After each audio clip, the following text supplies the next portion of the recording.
വന നിയമ ഭേദഗതി വിജ്ഞാപനത്തിനെതിരെ ഉപവാസ സമരം നടത്താനൊരുങ്ങുകയാണ് കാർഡമം പ്ലാന്റേഴ്സ് ഫെഡറേഷൻ.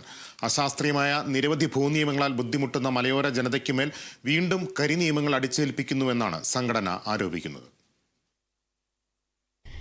വന്യമൃഗശല്യത്തിന് പരിഹാരം കാണാതെ വനപാലകർക്ക് അമിത അധികാരങ്ങൾ നൽകാനും ഇതിലൂടെ ജനജീവിതം കൂടുതൽ ദുസ്സഹമാക്കാനുമുള്ള നടപടിക്കെതിരെയാണ് ഉപവാസ സമരം സംഘടിപ്പിക്കുന്നത്.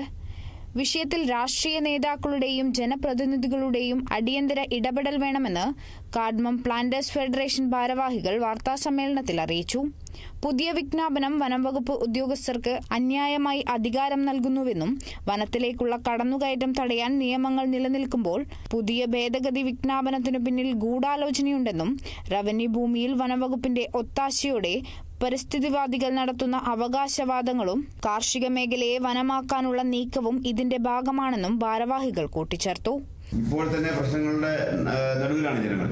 അപ്പോഴാണ് ഇതുപോലെ അമിതമായ അധികാരങ്ങൾ കൊടുത്തുകൊണ്ട്, അന്യായമായ അധികാരങ്ങൾ കൊടുത്തുകൊണ്ട് ജനങ്ങളുടെ മൗലികമായ അവകാശങ്ങളെ ലംഘിക്കുന്ന രീതിയിലേക്ക് കാര്യങ്ങൾ നീങ്ങുന്നത്. ഈ വിഷയങ്ങളെ സംബന്ധിച്ച് ഇവിടുത്തെ MLA-മാർക്കോ ജനപ്രതിനിധികൾക്കോ യാതൊരു അറിവുമില്ല എന്നാണ് ഞങ്ങൾ കരുതുന്നത്. അവരുമായിട്ട് ഞങ്ങൾ ആശയവിനിമയം നടത്തിയപ്പോഴും ഇവർക്ക് ഇതിനെ സംബന്ധിച്ച് യാതൊരു അറിവുമില്ല എന്നാണ് പറയുന്നത്. അപ്പോൾ ഏതെങ്കിലും ഉദ്യോഗസ്ഥന്മാർ മാത്രം എഴുതി കൊടുക്കുന്ന ചില നിയമങ്ങൾ, കരിനിയമങ്ങൾ ഈ രാജ്യത്ത് നടപ്പിലാക്കാൻ ശ്രമിക്കുക എന്ന് പറയുന്നത് തീർച്ചയായിട്ടും ജനാധിപത്യ വിരുദ്ധമാണ്. അതിനെ നമ്മൾ ശക്തമായിട്ട് എതിർക്കേണ്ടതായിട്ടുണ്ട്.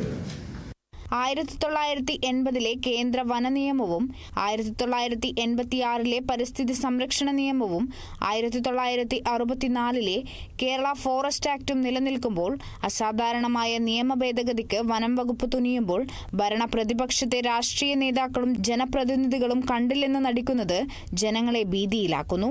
കൂടിയാലോചന നടത്താതെ ഉദ്യോഗസ്ഥരുടെ താൽപര്യപ്രകാരം ഭേദഗതി വരുത്തുന്നത് ജനാധിപത്യത്തോടുള്ള വെല്ലുവിളിയാണ്. പുതിയ ഭേദഗതിയിലെ സെക്ഷൻ 2 ഫോറസ്റ്റ് ഓഫീസറായി ട്രൈബൽ വാച്ചറെയും ഉൾപ്പെടുത്തുന്നു. സെക്ഷൻ 63 പ്രകാരം വാറണ്ടില്ലാതെ അറസ്റ്റ് ചെയ്യാനും തടവിലാക്കാനും അധികാരം നൽകുന്നു. സംശയാസ്പദമായ സാഹചര്യത്തിൽ എവിടെയും പരിശോധന നടത്താനും കസ്റ്റഡിയിലെടുക്കാനുമുള്ള അധികാരം നിയമപരിജ്ഞാനമില്ലാത്തവർക്ക് നൽകിയാലുണ്ടാകുന്ന പ്രത്യാഘാതം വലുതാണ്. ഭൂവിനിയോഗ ചട്ടങ്ങൾ നിർമ്മിക്കാത്തതും സുപ്രീം കോടതിയിലെ കേസ് നീളുന്നതും പട്ടയ വിതരണത്തിനും വാണിജ്യ നിർമ്മാണങ്ങൾക്കും വിലക്ക് ഏർപ്പെടുത്തുന്നതും സമയബന്ധിതമായി പരിഹരിക്കണം തുടങ്ങിയ ആവശ്യങ്ങൾ ഉന്നയിച്ചാണ് ജനുവരി 10 ഉപവാസ സമരം നടത്തുന്നതെന്നും ഭാരവാഹികൾ പറഞ്ഞു. വാർത്താസമ്മേളനത്തിൽ general secretary PR Santhosh, R Manikuttan, Dibin Ponnappan എന്നിവർ പങ്കെടുത്തു. Kerala vision news, Idukki.